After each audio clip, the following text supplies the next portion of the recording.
Hello, geeks, freaks, and all those unique. I'm Emcee Frodis, and we've had some very important news that we have to cover. It's enough to get me to come back from my hiatus, which I'm sorry about, by the way. I'll try to come up with some new videos. Subscribe to my channel, and hopefully you'll see some of those. But this is especially important because Star Trek is really having a renaissance right now. With the beginning of Lower Decks 5 weeks ago, we're in the middle of the year of Star Trek. We'll be getting a new episode almost every week for the next year. After Lower Decks, we have Prodigy, then Discovery, Picard, and finishing with the new show Strange New Worlds. It's this final show I'd like to talk about today. For Star Trek Day, Paramount Plus did several panels laying out the year of Star Trek, with Strange New Worlds taking center stage as the entire main cast was revealed. Joining Captain Pike, Number 1, and Lieutenant Spock are new characters La'an Noonan Singh, Erica Ortegas, and Hemmer. But what excited the fandom was the announcement of legacy characters Christine Chapel and Mbenga. I feel like I'm forgetting somebody. Oh yeah, Celia Rose Gooding is playing Cadet Nyota Uhura. Uhura is the character I'm going to be focusing on today because 1, she's my favorite character, 2, she's the most famous of the legacy casts, and 3, she's probably the most controversial decision. The first point I'm going to get out of the way is probably the silliest one, that has to do with canon. For some reason, most likely because Uhura didn't appear in Where No Man Has Gone Before, fandom has convinced itself that Uhura didn't serve on the Enterprise prior to Kirk becoming captain. This is a ridiculous reason because canon means nothing in Star Trek. Canon to the writers is whatever makes the best story. The fact we don't see Uhura in Where No Man Has Gone Before just means it was her day off, or she wasn't on the bridge at the time. It's like it's been established that Chekhov was on the ship during season 1, just not assigned to the bridge, same deal. While it's only beta canon, the recent book Living Memory by Christopher L. Bennett actually does establish that Spock and Uhura had a friendship when they both served together under Pike, which I actually speculated might be a hint towards Uhura appearing in Strange New Worlds. So we've got that one out of the way now. The second thing I've heard called out doesn't exclusively apply to Uhura, but it heavily applies to her. I've seen people saying that Uhura, Chapel, and Mbenga appearing on the show is pandering to the fans, and yeah, it is. But this isn't a bad thing. Anything good on the show can be seen as pandering to the fans because they're trying to make something that will appeal to fans of Star Trek. That's pandering. I think people who are calling it pandering are mad that it's these characters who are part of the main cast rather than some others. There are plenty of people who want Lieutenant Kirk on this show, and there's nothing saying he won't appear because they probably will at some point figure out a way to squeeze him in. But he's not going to be a regular. You don't introduce Kirk as a main character in season 1 for the same reason Discovery was hesitant to introduce Spock. Introducing that character makes things all about them. We want to have a show about Pike, Number 1, and Spock, not just a rehash of TOS. The legacy characters that were selected are ones that have ample space to be expanded upon, and make something unique for Strange New Worlds. The reason I think that this is most important for Uhura is because Nyota fucking Uhura is a legend and an icon. And when you think about Star Trek, she's one of the first images that pops up, especially when talking about female characters or characters of color.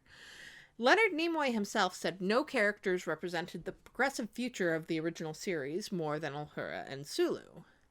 But despite how iconic she was when it came to portraying the character in the original series, there were continuous roadblocks due to Uhura being a black woman. We often hear the story about how Nichelle Nichols nearly left Star Trek due to being unhappy with the size of her role, but was talked out of it by Martin Luther King Jr. What's not so frequently discussed is that Nichols' frustration stemmed from her part being continually cut down in rewrites, primarily because she was a black woman. Fandom often makes fun of the fact that she was Kirk's space secretary, but Uhura was always meant to be the ship's translator, who was utilized in missions. kind of like this version of Uhura. But for as much as I love these movies, it can be hard to find time to fit the more nuanced characterizations into a 2-hour action movie. By the end of the first season of Strange New Worlds, we'll have double the amount of screen time that the Kelvinverse had, which is double the opportunity to explore Uhura. I want that. I want to know her backstory. I want to have more chances to see her outside of the bridge. I want to have the character we've gotten hints of, but haven't gotten the full picture of, because of sexism and racism in the 1960s and the limitations of feature films. But there's a third point, and it's a big one. It's the shipping aspect. There are so many fans that are upset about Uhura's inclusion because they think that she's going to be paired with Spock. I think it's epically unfair that a very vocal contingent is insulting Uhura being in Strange New Worlds because she might be getting into a relationship with Spock. It is ridiculously misogynistic to denigrate a woman because of how she might affect a man. As a Spuhura shipper, of course I'm excited about the potential interactions between Spock and Uhura. It would be disingenuous in me to pretend I'm not, but I'm excited about Uhura because I'm excited about Uhura. Now, I don't think it's unreasonable to think that Spock and Uhura might at least be teased as being interested in each other. Ethan Peck specifically talked about exploring Spock's emotions related to love and attraction. Showrunner Akiva Goldsman gave us this particularly salient quote. There were a couple of things we were delighted to play up as we were remaking it up. One was the hints of relationships we thought that we saw or that we knew we saw that were never quite fulfilled. Attractions, potential connections made or miss. That was super delightful. So Goldsman here could be referring to Uhura or Chapel. Chapel obviously had a crush on Spock in the original series. One of the reasons I think this is being discussed less is that Chapel has a fiancé at the beginning of the original series that she was with for several years, before finding out he was dead and what little girls are made of. But that's a personal opinion, and they still might show the beginnings of her feelings for Spock. However, the big reaction seems to be the idea of Uhura and Spock, and I do get it, because there's a connection there. This is not just a reference to the Kelvinverse, though they did have a 3-movie-long relationship there, and as last seen in the comics, they were moving towards engagement. But amongst the cuts in the original series was Uhura's relationship with Spock. It was evident in The Man Trap and Charlie X that Spock and Uhura had a close and playful relationship. This was cut back because you couldn't show a black woman and a white man in anything that could be construed as a romantic situation at the time. The infamous kiss in Plato's Stepchildren was even supposed to be between them, but Shatner threw a fit because he wanted to have the iconic moment, which I'm kind of glad of because non-con knew. Strange New Worlds might very well explore at least a flirtation with Spock and Uhura. But if they do, it's not a reason to be upset about Uhura's inclusion in the cast. Uhura having a relationship doesn't diminish her character. I've seen so many reactions to the idea of Spock and Uhura that she's a strong woman who don't need no man. And she is. But just because you don't need a man doesn't mean you shouldn't have one.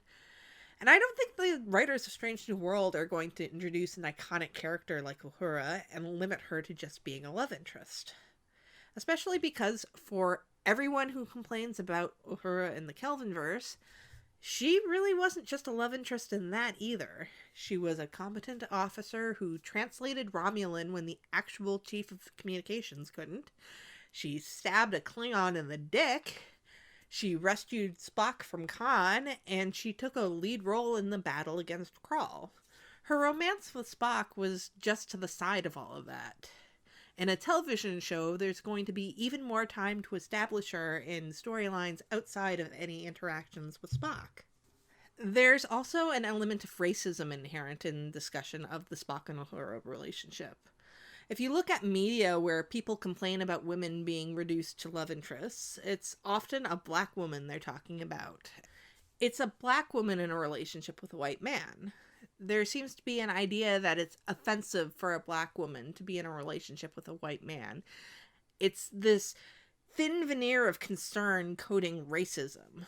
But the thing is, romance is a common storyline, and it's not something that should be denied to a character because they're supposed to fulfill a certain role based on arbitrary standards. The elephant in the room is the slashers, and I don't want to get too wanky about this.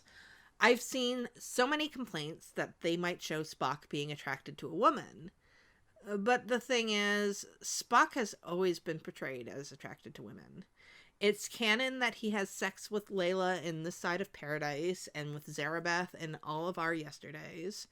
He flirted with Droxine in The Cloudminders. There's some suggestion of interest in Christine in Amok Time. And yes, there is interest in flirtations with Uhura, even outside of the Kelvinverse. I also don't think we can discount the Kelvin timeline because the characters aren't really all that different. There's just some small decisions that are different. And if you include the books, you have T'Pris, Saavik, and Mirror Marlena Moreau. Probably a bunch of other women that I can't remember right now. Now, this doesn't mean that Spock isn't queer. It just means that he's attracted to women. He could still be bi or pan. It's not compulsory heterosexuality to have a character who's always shown an interest in the opposite sex to have a continued interest. I've seen so many cries of compet, but we know so little about what's happening. The current era of Star Trek has been a gift to queer representation. And just because Spock is most likely going to be portrayed as female attracted doesn't mean we're not going to be getting queer representation.